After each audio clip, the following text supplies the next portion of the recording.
Hi everyone, welcome to Fully Book Chats. I'm Alex and I'm here to interview another award-winning author for today. Our guest grew up in Orange County, California, and now lives in Los Angeles with his wife, novelist Nicola Yoon, and their daughter. He drew the illustrations for Nicola's number one New York Times bestseller, Everything, Everything. He is the author of Super Fake Love Song and the New York Times bestseller, Frankly in Love, which was a William C. Morris Award finalist and an Asian Pacific American Award for Young Adult Literature Honor Book. His first adult novel, Version Zero, was just recently published in 2021. Let's all welcome David Yoon. Hi, everyone. Hey, David. Hi. It's great Hi, to have you Alex. with us. It's so nice to be here. Thanks for having me. Sure. Thank you so much. It's really our pleasure. So, before we go and talk about all the book stuff, of course, we'd like to ask you, how are you doing these days and where are you calling us from? So I'm in Los Angeles, California, in the United States, and I'm doing pretty well. Uh, all I can think about is pandemic these days. Our Yes. cases are doing pretty well. We're vaccinated, and we're just waiting for our daughter to be vaccinated. Mm, And other than that, just very busy with things. mhm, With our Joy Revolution imprint, which I don't know mhm, if you know this, it's our imprint dedicated to love stories starring people of color, mhm. written by authors of color. And we also have a first look film and TV deal with anonymous content via our other company, which is Universe Media, and we're Mhm. creating stories for that. So there's a lot of writing and reading happening in the Yoon household. Yeah, that's great news. And it's really great as well that, things are starting to get better, even here in the Philippines. All During the right. past days, we're seeing like a Yeah. slow decline in cases, but we really hope it continues to get better because we'd like to have you here with us in the Philippines soon, to, to I do would this love to go. personally.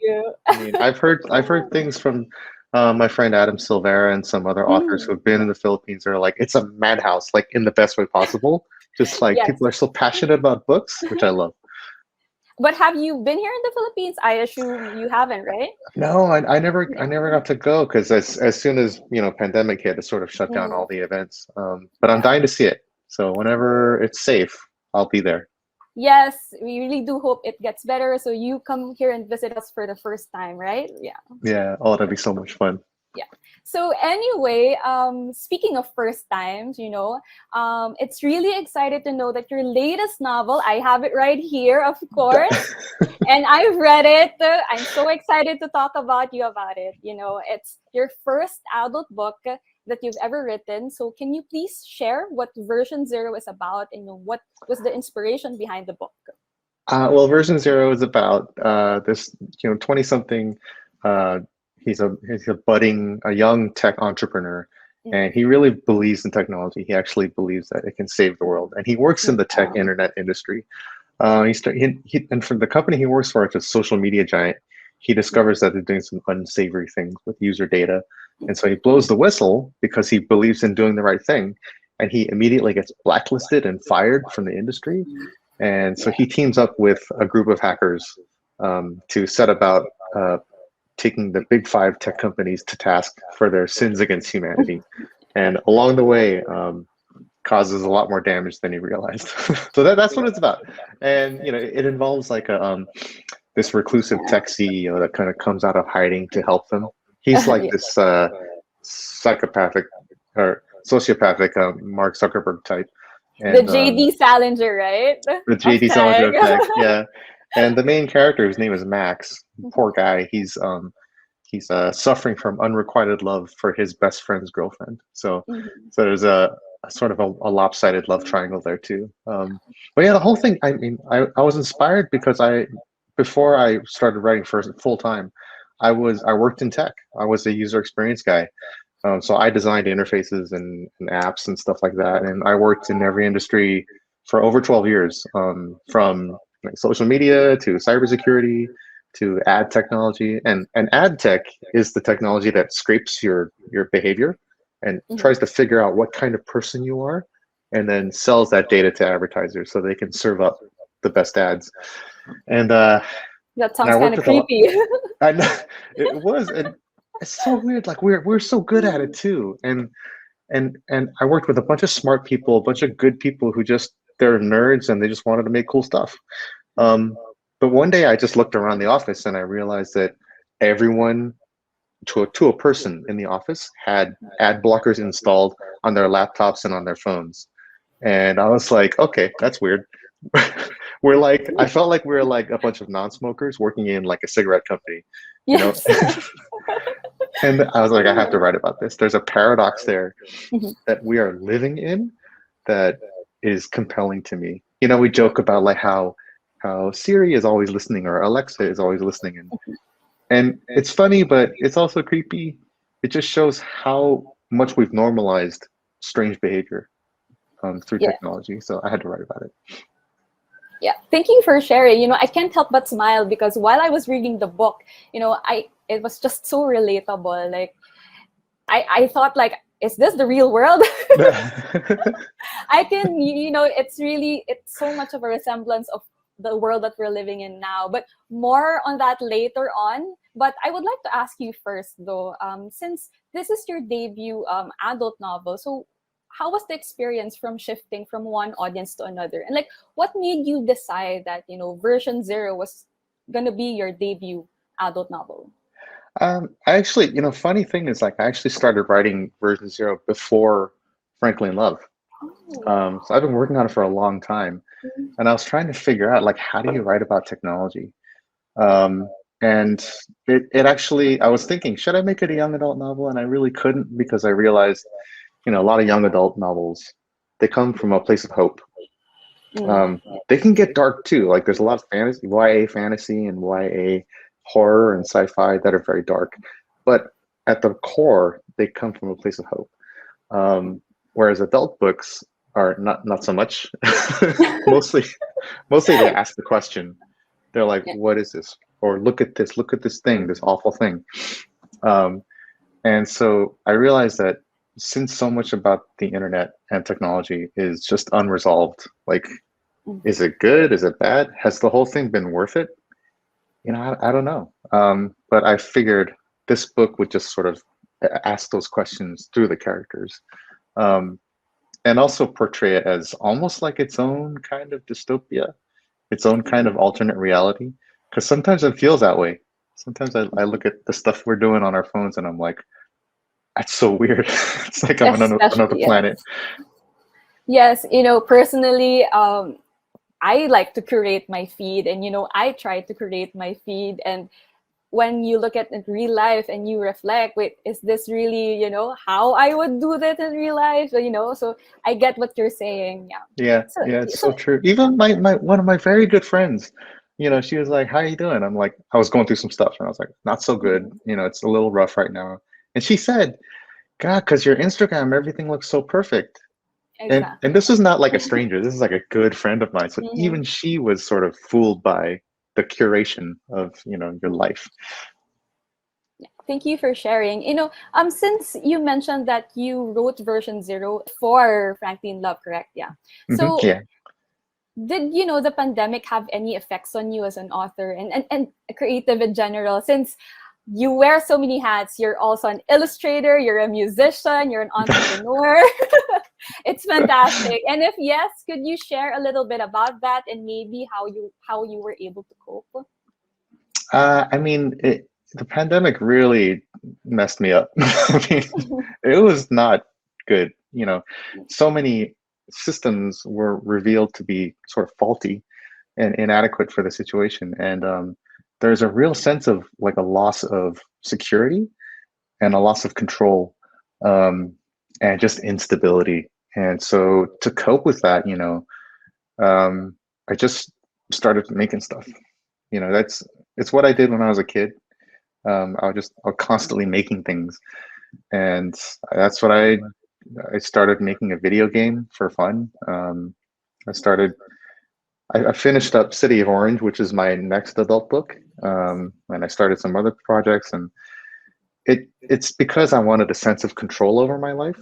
And since I couldn't control the larger things that were happening, I looked for the things I could control, and that's always been writing. And thank you for doing that, because we as readers were very much confined in our homes. But thankfully, we have, books like version zero that we can hold on to keep us sane. Oh, you're so sweet. No, it's really the truth, and your other books as well. So let's get on and talk about the book. The Yeah, plot of okay. this is heavily rooted on as what you said earlier, currently experiencing in modern times. We're being surrounded by all these tech giants, social media, and all these apps, and the internet in general, and it has really become part of our daily routine. While it has Mhm, been useful for us, these also have negative effects, as you've talked about in the book, trolls, and fake news. mhm. So, why do you think it was really important to focus on these things and shed light to stories like this? I mean, I was really struggling with the question of has it all been worth it?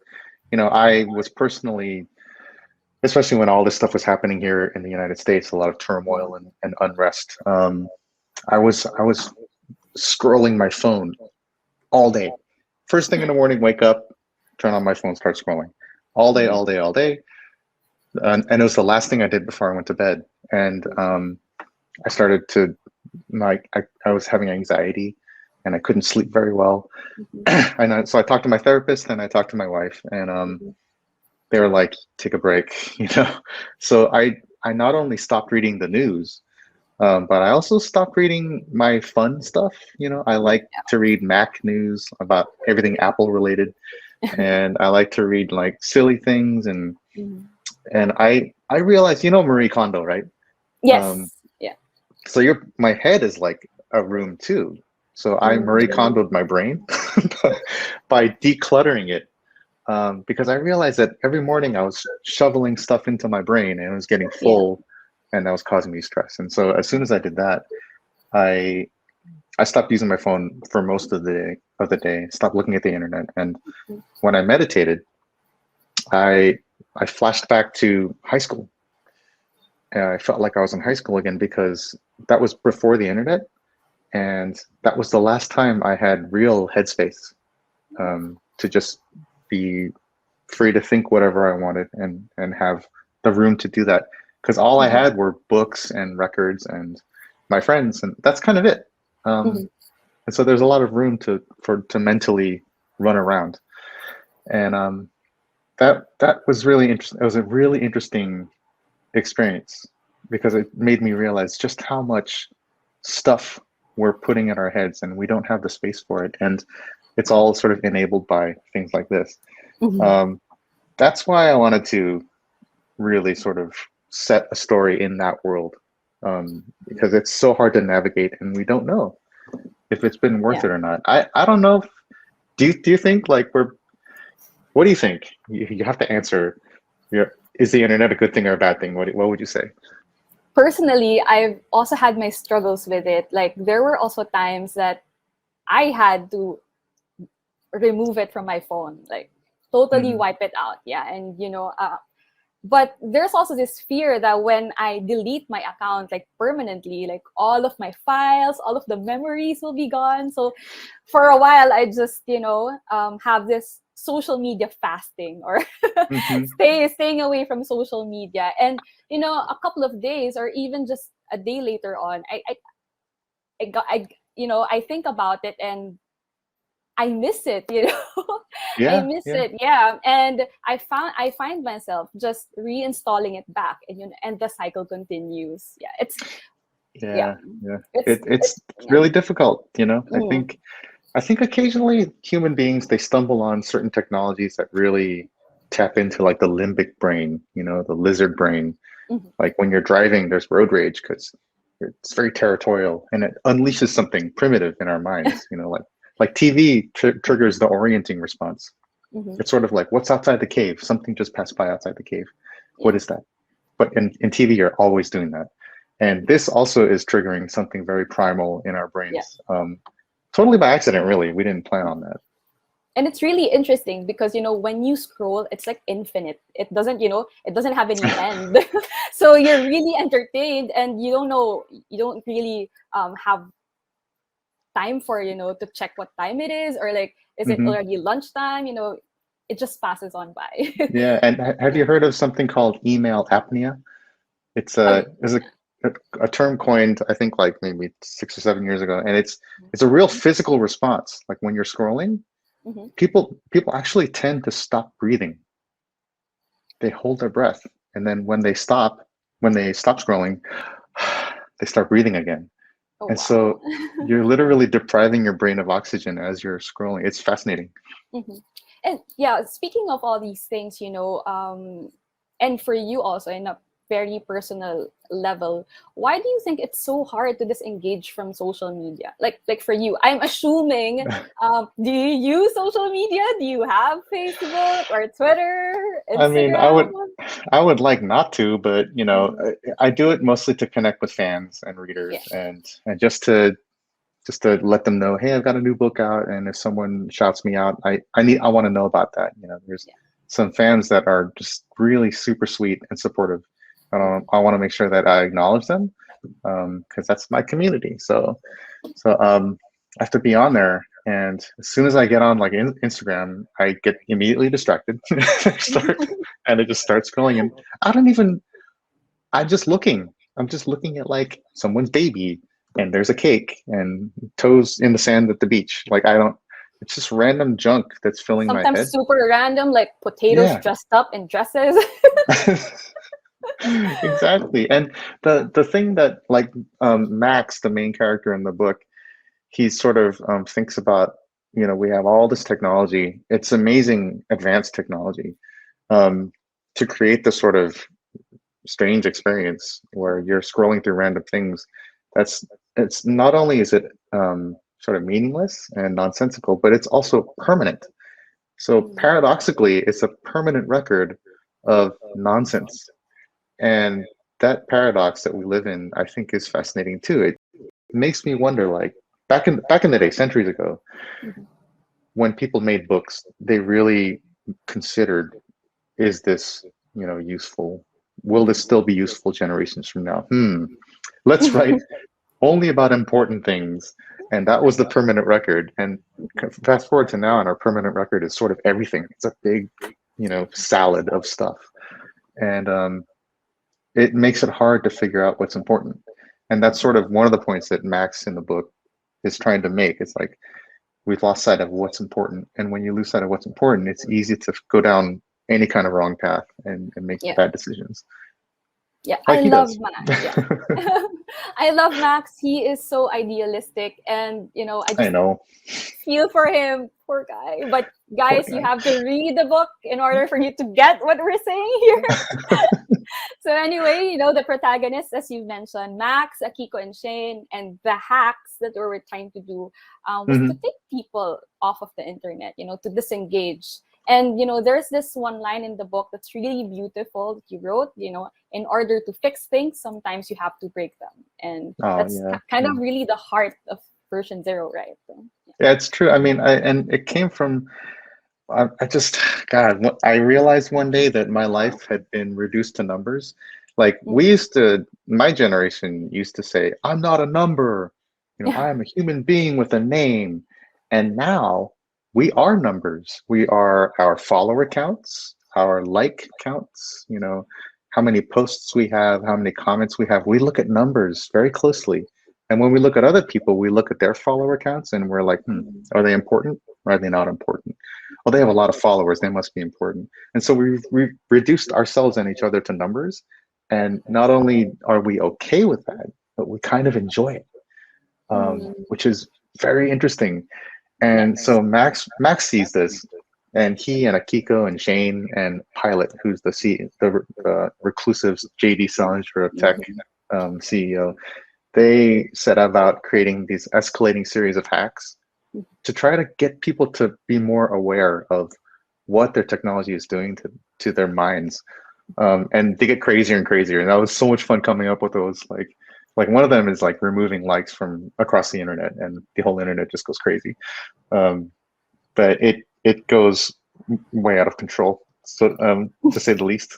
And To I don't want say to the give anything least. away, but Yes, yeah. to say the least. One of the things I really loved about the book, aside from the plot itself, is the way it was written, and also these little codes and Easter eggs inside the Oh book. yeah.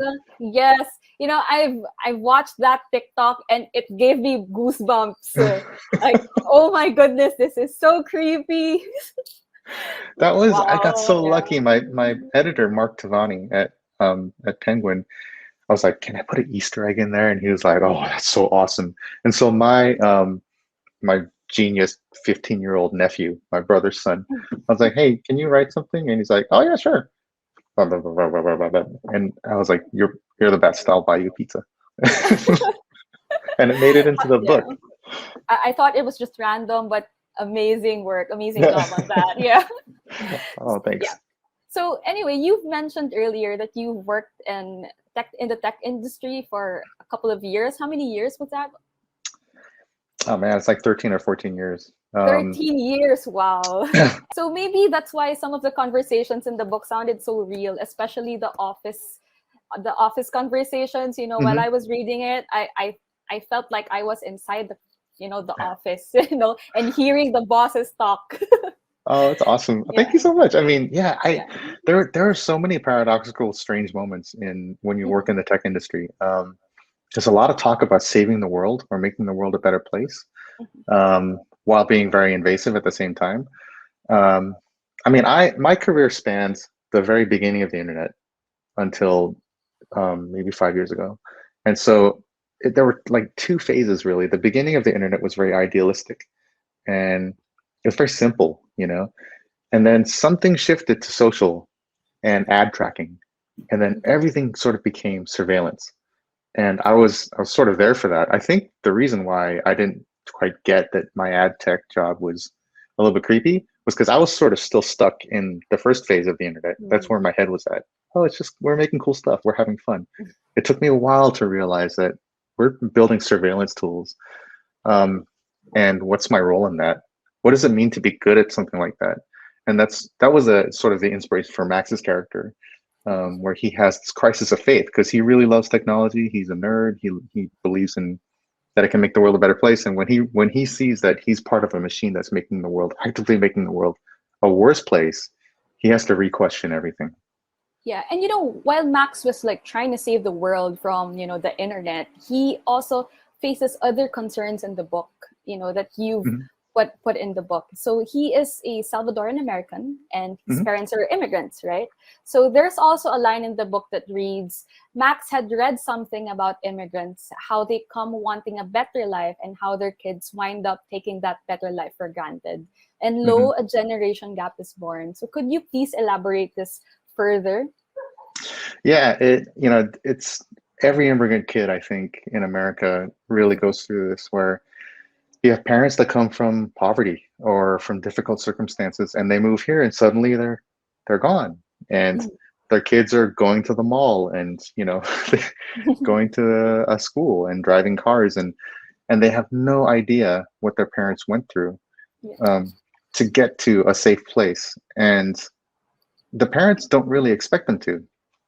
The whole point was I mean, if I were a parent and I came from a war zone, I would do anything I could to get my child to a safe place.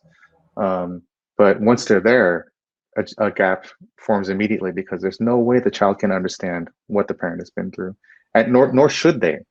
That's the whole point of emigrating. Um, but it just creates a gap when the child doesn't understand what's important to the parent and the parent doesn't understand what's important to the child, but they still love each other and they're Mhm. trying to relate. And I mean, a lot of my friends are immigrant kids. I'm an immigrant kid, Mhm. and we don't understand our parents, and they don't understand us. Yeah. And it's you could say it's sad, but it's also like kind of like tender Mm. because it showed how much they cared Yeah. about us and how much we owe them. Mhm. Yeah, like Max, just what you said earlier, he's while while he's on this, plot to get everyone away from the internet and save them, Hmm. he's also on a journey on finding a sense of belongingness, because I feel personally that when I was reading the book, and because of the unrequited love and the generation gap with his parents, he's he's finding that sense of belongingness in his community or even with himself. That's why he's so attached with Pilot, right? Yeah, I mean Yes. it's true because Pilot is sort of like a father figure that actually Yes. understands Mm-hmm. his mind because he's a brilliant product designer, programmer. Yeah. He thinks about technology, and also he sees technology as an opportunity to create a utopia for yourself. So if you don't belong anywhere in the world, but you have all these tools to create a world, Mm-hmm. why not build your own world and then belong there? Um, there's a problem with that, and Max figures out what that problem is. But along the way, he really fools himself into thinking that he has control over his destiny, and he kind of doesn't. Mm-hmm. And yes, you also talk about this stuff in almost all your books. Characters that talk about misrepresented truths and finding a sense of belongingness. So why do you think these themes are like important to you as a writer? I mean, I kind of think that that's what everyone's really doing Mm-hmm. is, you're born and you're a child and you don't care and you're happy.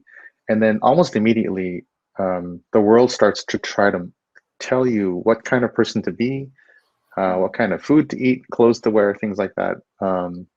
And it becomes really hard to have the courage to say, actually, this is who I am, because there's a lot of expectations on who you should be.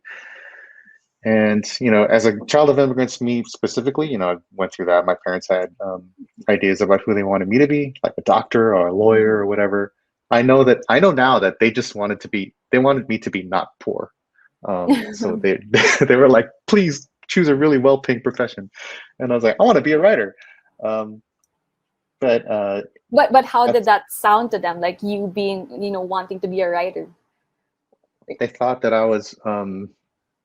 I was being childish, honestly. And it took me a long time to understand that they were really concerned for my well-being. I used to think that they didn't care that I wanted to be a writer. That was not the case.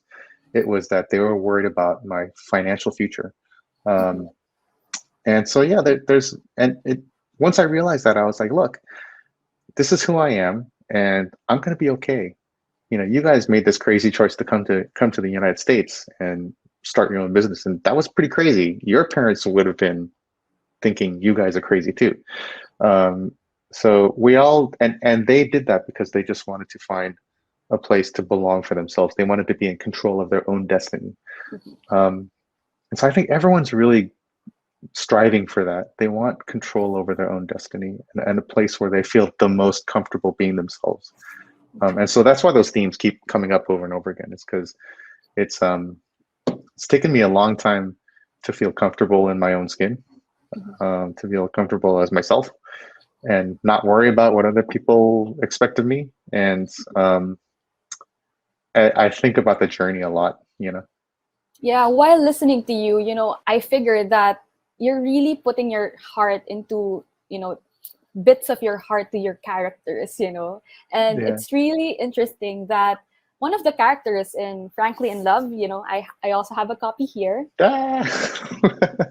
Really cute cover. And she's Brit, a European American, right? Yeah. So there was this scene in the novel wherein Brit stood up for Frank because her parents, assumed that since he was Korean American, Frank knew all things related to Korean food.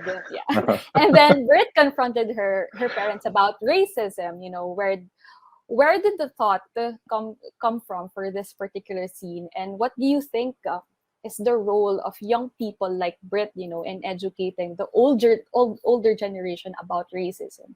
Because it's really interesting that you use young protagonists in your book to talk Hmm. about these crucial things, and I really admire you for that. So what do Oh, you well, think thank you. is the role of young people like Brit and your other characters in addressing racism?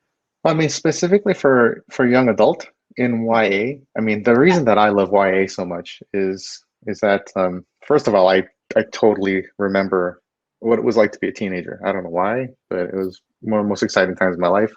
Um, it's like the first time you're really trying to figure out um, your model of the world. You know, like you're trying to figure out what is true to you in the world. And when I was in high school, I mean, it was nonstop philosophical discussions about everything because we were trying to figure out what the world meant. And when I meet teens at book tours and book events, they're all kind of the same. They're all really thinking hard about what do things mean Mm. and what is just and what's not just in the world. And I don't actually think that that process ever stops. I think the coming of age process repeats. You know, you come of age when you're in your 20s and you're trying to figure out your career. You come of age again when you get married and maybe when you have kids, if you have kids. Um, it's just the first time you really do come of age is when you're 17 or 18. And that's sort of why I like to see young characters really questioning things, really questioning things like the term white. You know, how can we have white and black people? That seems a little simplistic. You know, what's behind that? Let's unpack that. Yeah.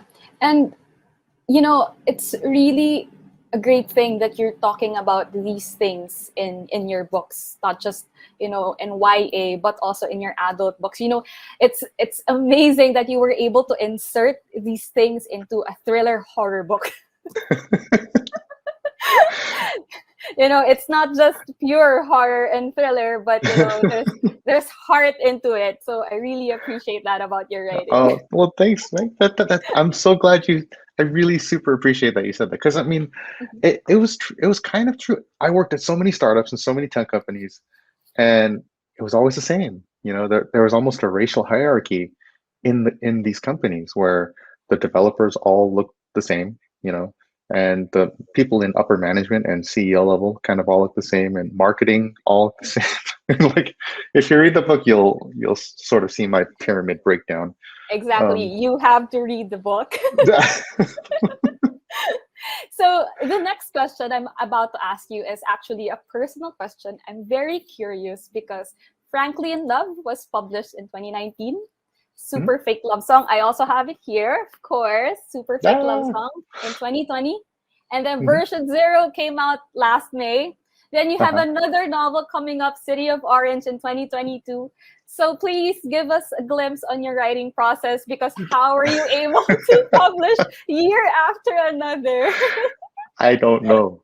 I don't know. I mean, we're both Nikki and I. You know, Nikki's an author too. Nicola Yoon. She wrote Everything, Everything, and the Sun is also a star. And her I'm latest also a book is fan. Instructions for Dancing. I'm a fan too. I mean, we're just always like we met in writing school at Emerson College in Boston many years ago, and ever since then we've always been talking about story. We've never stopped talking about story, and we still talk about story all the time. And sometimes a story will just stick, and then we have to write about it, and we have to get started. Um, and so, really, we're just constantly writing. You know, it's almost compulsive. And I know that if we don't write, then we start to get cranky. So because that it's almost like it's like exercise. If you don't exercise for long enough, you start to feel tired and achy. So it's like that for our brains. If you'd allow, could you give us a glimpse on your new book that will be releasing in 2022, City of Orange? Oh Like, what is yeah, it about? Yeah. yeah, sure. I mean, I actually this book started out as National Write a Novel Month. I don't know if you've heard of this. It's something that happens. I don't know if it's just the United States, but it's shortened out to NaNoWriMo, and it's in November. The challenge is to write nonstop in November, and the goal is to reach 55,000 words. And I did that years ago, and that was the first draft of City Orange. And then I just kept working at it over the years, and it's it's a post-apocalyptic thriller, I guess. It's the sky wakes up. Oh, it's He has a another Adult novel, correct? It's an adult novel, yeah. And Uh, this guy wakes up in the middle of nowhere. He's got a head injury. He can't remember who he is, where he is, how he got there. All he knows is that the world has ended, um, and his wife and daughter are somewhere out there in the wilderness, and he has to find them. And it's a different kind of post-apocalyptic story, though. It's very character-driven. It's very internal, and sort of introspective. And it talks a lot about if you lose everything in life, um, how do you find the strength to go on, and continue, and what do you live for, and how do you find that? And so it's that kind of book. It really sort of is my most. It's a really really personal book, because we just had our daughter, so I was mm, thinking a lot about this stuff. Like what is essential, what is important. How much of the world can you strip away and still be yourself and still have a life and still know what's important. So I thought a lot about that. yeah, that's really exciting. I'm excited to get my hands on that. Yeah, that will Yeah, come out in May. yeah, in Sorry, May. Yeah, May 2022. Yeah. yeah. So speaking of your daughter, can I just say that you have such a beautiful family? You know, you and your wife are such a power couple. Your hashtag goals, and I love your TikTok videos. I mean, I just knew that you were an author, but when I visited your TikTok, I didn't knew you were a TikTok star. I honestly, like, Nikki was like, we should be on TikTok, and I was like, okay, because I was like, another thing I have to do. And so we put together a video in like 2 seconds, and suddenly it had like 1 million views, and I Yeah, was like, what? Um, and I noticed that a lot of TikTok videos are very stupid, which I love. I love stupid yeah, videos, and so I've always had like stupid video ideas in my head, and they've always been too short for YouTube. So I was like, I'm just gonna have fun with it. I don't even really care about followers or likes or anything. I just like making people laugh. So, because I think everything is funny. my favorite video was like the hair filter, and you had the teal hair, and then your wife, Nicola, she had a real teal hair. Yeah, That was pretty yeah. awesome. Yeah. And So we're goofing around, and I'm like, the filter does nothing to you because you already have blue hair. that was really funny. Yeah, speaking of that, can you talk about more about your relationship as creatives and writers? Do you read and create each other's works? Oh Because yeah, yeah. Yeah, always. Whenever I finish something, she's the first person who reads it, and vice versa. Whenever she writes something, I'm the first person who reads it, and we're constantly talking about story ideas, and we're actually going to work on something together. That's more of a genre novel, still YA, but genre, and yeah. And now that we're reading manuscripts for Joy Revolution, which is our publishing imprint, yeah, and we're developing story ideas for anonymous content. It's just like it's nonstop. we just talk about stories all of the time, and one of our missions is to just really normalize um, seeing people of color in romantic roles. I when I was growing up, I never saw a guy who looked like me as a romantic lead in anything, and Nikki didn't really either. Usually, the black girl in movies and books was always kind of like a sidekick, never the star. And so, we're sort of obsessed with normalizing that. Because when I saw there was the Cinderella with it was with Brandy and Paolo Montalban. You ever see that in the '90s? And it was like this black and Asian couple, and they were the romantic leads, and in a big Disney production. It was amazing. And then when I saw Harold and Kumar go to White Castle, you ever watch that movie with John no, Cho? no. It's very stupid. I love it. It's so funny. They just want to go get party and get hamburgers. And I was like, it had nothing to do with racism. It had nothing to do with, him being an immigrant kid or anything. It was just normal kids wanting to have fun. And that's my ideal.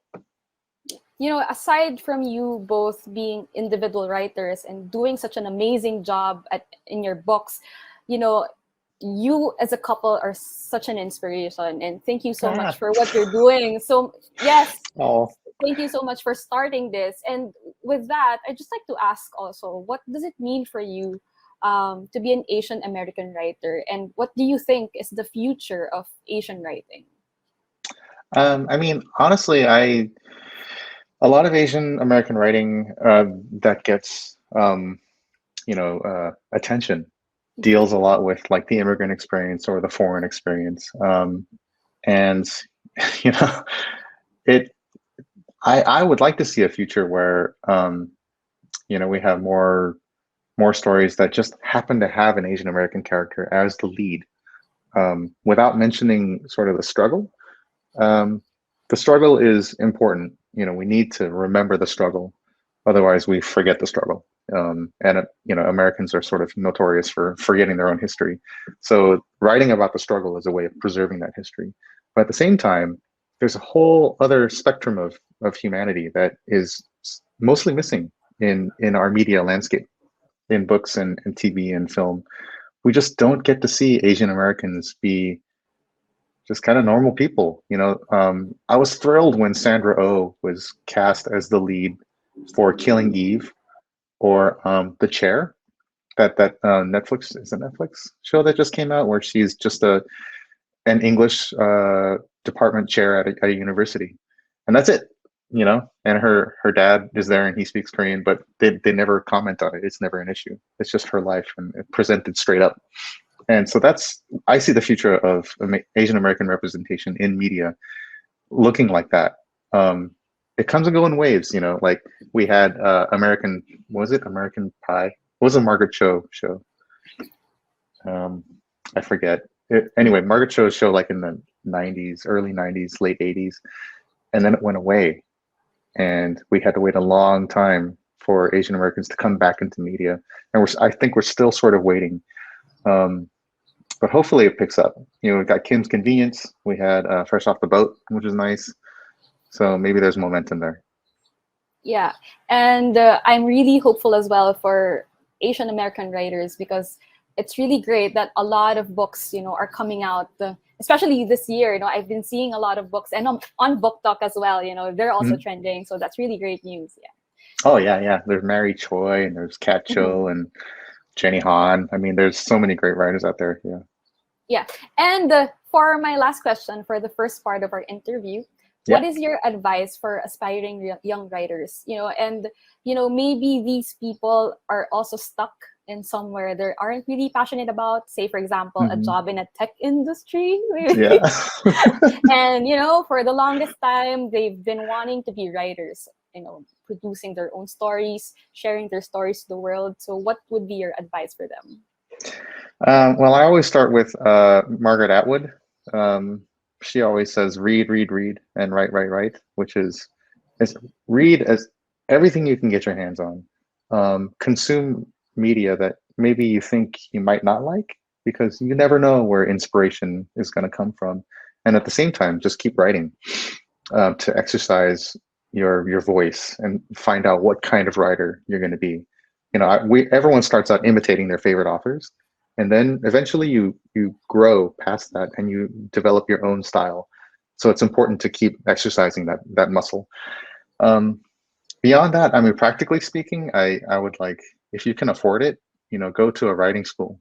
Some of them, they're pretty expensive, so if you can't, um, join a writers group, or there's lots of stuff online that you can do, a lot of communities there, but just find people who are really, really as serious about writing as you are.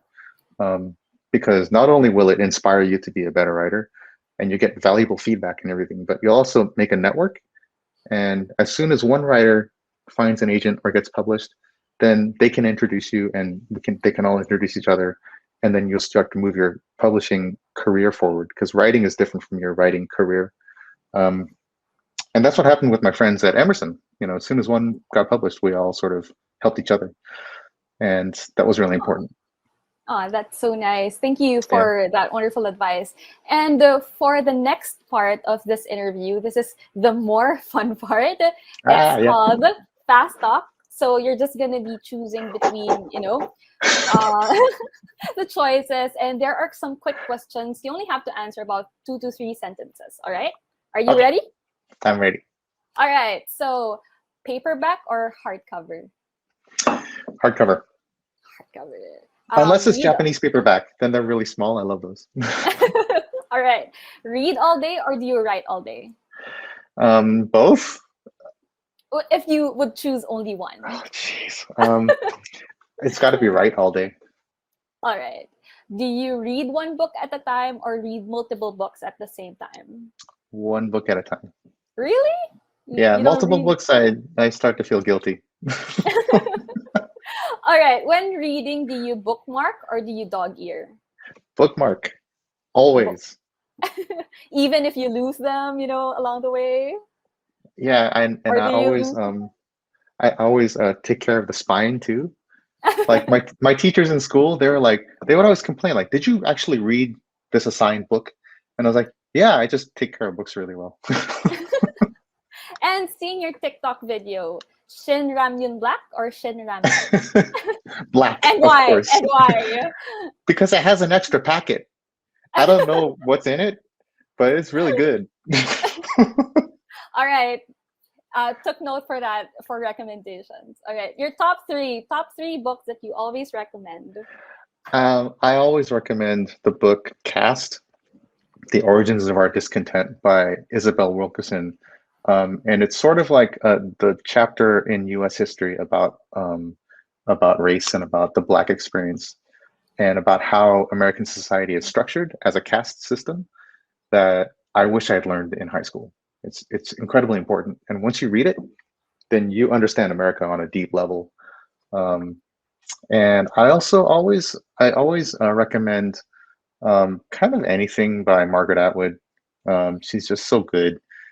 The last book that I really loved was Oryx and Crake, which was a dystopian sci-fi. Um, Kazuo Ishiguro, I'll recommend anything by him because I want to be him when I grow up. All right. Top 3 manga you always recommend. It's weird. I'm not really into manga. Like I Oh. lived in Japan for 4 years, Mm-hmm. um, and I never got into manga. I was more interested in like Adrian Tomine. He's an independent like comic book artist. Anything by Chris Ware, who did Jimmy Corrigan, the smartest kid in the world, and also like who else is really good? Oh, I read this book called Woman World. It's this really silly comic book about what if all the men were gone on the planet. It's very tongue in cheek. All right. Top 3 Dungeon and Dragons class. Sorry. Top three. I Yeah. was always a paladin when I played D&D. I was either a paladin or I was a cleric, um, or I was who always shoots arrows, an elf. Mhm. All I was right. always an elven class. Okay. So last quick questions. Who is your favorite author? My favorite author, I mean, I'm biased, but my favorite author is Nicola Yoon. Oh, that's so sweet. I was anticipating that, but that's so sweet. I'm such a fan. And can I tell you, she just wrote a draft of something and it's Ah, mind so blowing. Like, exciting. she blows my mind constantly. So sweet. Your K-pop group that you currently stan. Well, sort of Blackpink by default, but that's only because of my daughter. but, but I've been into this guy, Bean Zeno. He's a Korean rapper. He's just got a really cool flow. And his song was featured in that zombie movie. What was it? Hashtag Alive. And Yeah. this is really cool. It's really cool style. All right. Would you rather have version 0 adapted into a TV series or a full-length movie? Full length movie. I love feature movies.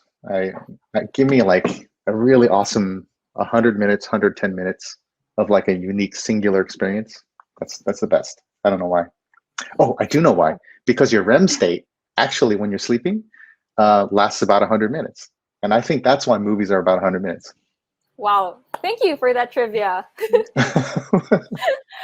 For you, what's the best app ever made or ever invented? You know, you sent me this ahead of time, and I have very mixed feelings. But I think the best app is the camera app, um, because now we can all take pictures, but at the same time, now we can all take pictures. Is that a good thing? That's not always a good thing. But at least we can do virtual, book tours like Yeah, this one. we can do Yes. this. Yeah. All right. Would you rather live in the past with no internet or live in the future where everything is like super advanced?